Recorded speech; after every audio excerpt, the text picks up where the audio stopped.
बांग्लादेश से जुड़ी हुई बांग्लादेश में कट्टरवादी ताकतों को खुली छूट मिली है। सैयद जियाउल हक को रिहा करेगा बांग्लादेश। अलकायदा का सदस्य रहा है जियाउल हक। अमेरिका की वांटेड लिस्ट में शामिल रहा है जियाउल। $5 मिलियन इनाम देने की पेशकश की थी और सेना से बर्खास्त है मेजर सैयद जियाउल हक। ढाका में 2015 में हुए आतंकी हमले में शामिल था। ये बड़ी खबर इस बीच सामने आ रही है और अब इसे बांग्लादेश की अंतिम सरकार के द्वारा रिहा किया जाएगा। सैयद जियाउल हक को अब रिहा किया जाएगा। अलकायदा का सदस्य रहा है और अमेरिका की वांटेड लिस्ट में शामिल रहा है। ये बड़ी खबर है जो इस बीच सामने आ रही है। $5 मिलियन की इनाम राशि देने की भी पेशकश जो है वो की गई थी।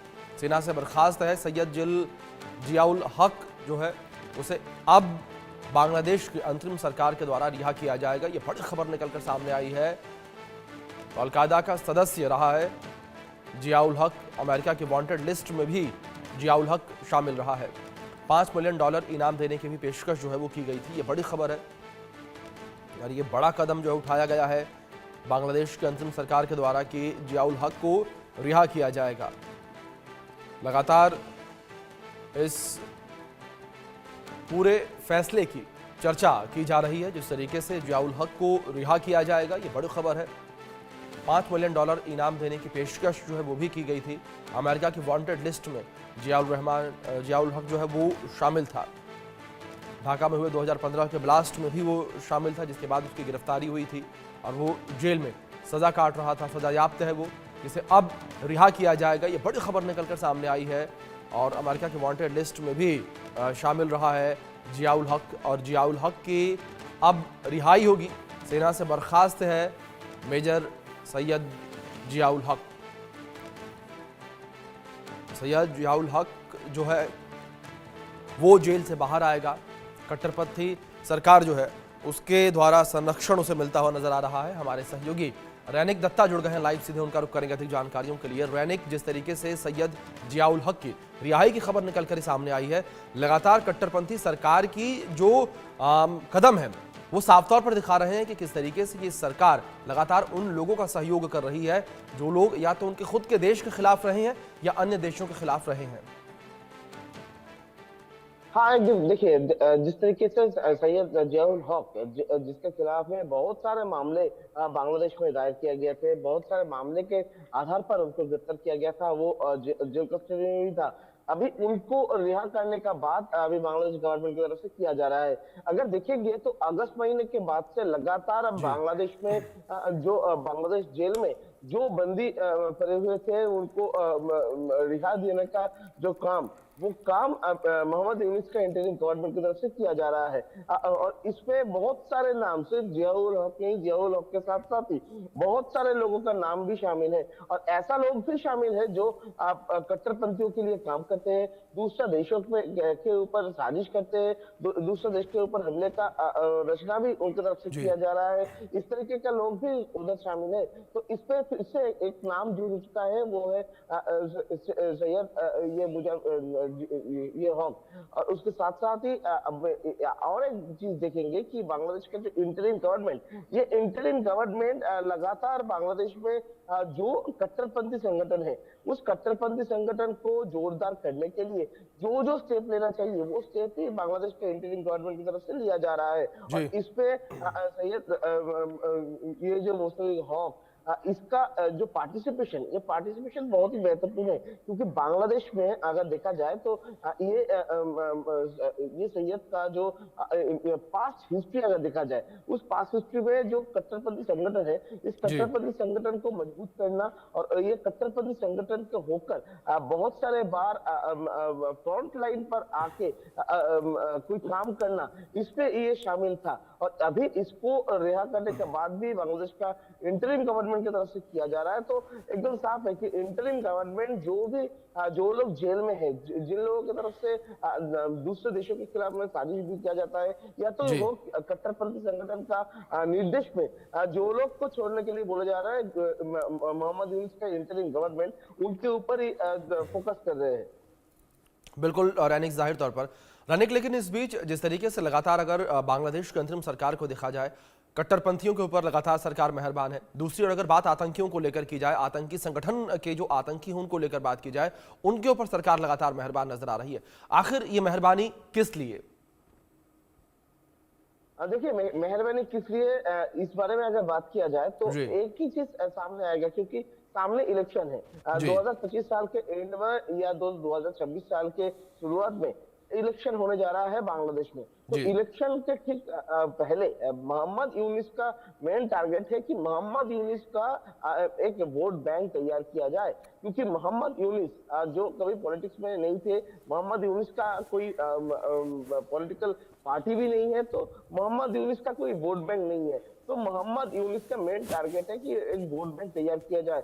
वो वोट बैंक कट्टरपंथियों का हो सकता है, वो वोट बैंक छात्रों का हो सकता है, वो वोट बैंक माइनॉर्स का हो सकता है, वो वोट बैंक टेररिस्ट का भी हो सकता है। और अगर देखा जाए तो कट्टरपंथी ये जो लीडर जी जो जेल में बंदी थे, उनको जी छुड़ाने के पीछे भी मोहम्मद यूनिस का यही लक्ष्य हो सकता है कि कट्टरपंथियों को जो समर्थन वो मोहम्मद यूनिस को मिल सकता है। और जी दूसरा तरफ अगर देखा जाए तो मोहम्मद यूनिस को ये जो सत्ता मिला है, ये सत्ता मिलने के पीछे भी कट्टरपंथियों का राज ही है, और कट्टरपंथियों की तरफ से ही उनको बैठाया गया है। तो एकदम साफ है कि मोहम्मद यूनिस अभी एक पपेट बन चुका है। जी मोहम्मद यूनिस को इस्तेमाल किया जा रहा है कट्टरपंथियों की तरफ से, और कट्टरपंथियों की तरफ से जिस तरीके से मोहम्मद यूनिस को परिचालित किया जा रहा है, वैसा ही मोहम्मद यूनिस परिचालित हो रहा है। और जी इसी के कारण में मोहम्मद यूनिस इस तरीके का जो स्टेप उनकी तरफ से लिया जा रहा है। और इसके यही एकमात्र कारण हो सकता है, ये दो ही कारण हो सकता है। एक तरफ से बांग्लादेश में जो पॉलिटिकल मूवमेंट, वो पॉलिटिकल जी मूवमेंट जारी रखने के लिए या तो वोट बैंक तैयार करने का जो कोशिश वो मोहम्मद यूनुस की तरफ से किया जा रहा है, और दूसरी तरफ कट्टरपंथियों ने उनको सत्ता दिया था, और ये सत्ता देने की वजह से कट्टरपंथियों के हाथ के कठपुतले बन चुके हैं मोहम्मद यूनुस, और जिसका ही नतीजा पर इस तरीके का जो डिसीजन वो इंटरिम गवर्नमेंट की तरफ से लिया जा रहा है। जी बिल्कुल। दूसरी ओर रहने की अगर बात सैयद जियाउल हक को लेकर की जाए, सैयद जियाउल हक पर अमेरिका ने भी $5 मिलियन का जो है इनाम रखा था, जिसे भारतीय करेंसी में अगर जोड़कर देखा जाए तो करीब करीब 38 करोड़ रुपए होते हैं। आखिर अमेरिका में क्यों ये मोस्ट वांटेड? देखिए सैयद जियाउल हक सिर्फ अमेरिका नहीं, बहुत सारे देशों में ये जी मोस्ट वांटेड है, क्योंकि सैयद जियाउल हक के खिलाफ में बहुत सारे मामला है। और बांग्लादेश में अगर देखा जाए तो जी बांग्लादेश में भी इनके खिलाफ में बहुत सारे साजिश रचने का इल्जाम है। बहुत सारे केसों में जो टेररिस्ट अटैक होता है, उस टेररिस्ट ऑर्गेनाइजेशन के साथ ये सैयद जियाउल हक का जो कनेक्शन, वो कनेक्शन में मिला है। और अमेरिका के नजर भी है, अमेरिका की तरफ से भी ये जियाउल हक को पकड़ने के लिए बहुत सारे बार इनाम रखा गया था। तो अभी देखना पड़ेगा कि सैयद जियाउल हक को जो छोड़ने का बात बांग्लादेश की तरफ से किया जा रहा है, तो इसके ऊपर अमेरिका का स्टेप क्या होता है। क्या अमेरिका उनको खुद का हिरासत में लेने का जो मांग वो बांग्लादेश के सामने रखेगा। क्या सैयद जियाउल हक को जी अमेरिका की तरफ से लिया जाएगा, या तो अमेरिका की तरफ से ये जो सैयद जियाउल हक को छोड़ने का जो बात बांग्लादेश में किया जा रहा है, क्या उसके ऊपर नजर रखा जा रहा है। इसके ऊपर भी ध्यान रखना पड़ेगा कि अमेरिका का अगला स्टेप क्या होगा। जी बिल्कुल। जाहिर तौर पर यानी देखना यह भी होगा कि अमेरिका का अगला स्टैंड क्या होगा, जिस तरीके से इसकी रिहाई की खबर अब निकलकर सामने आई है।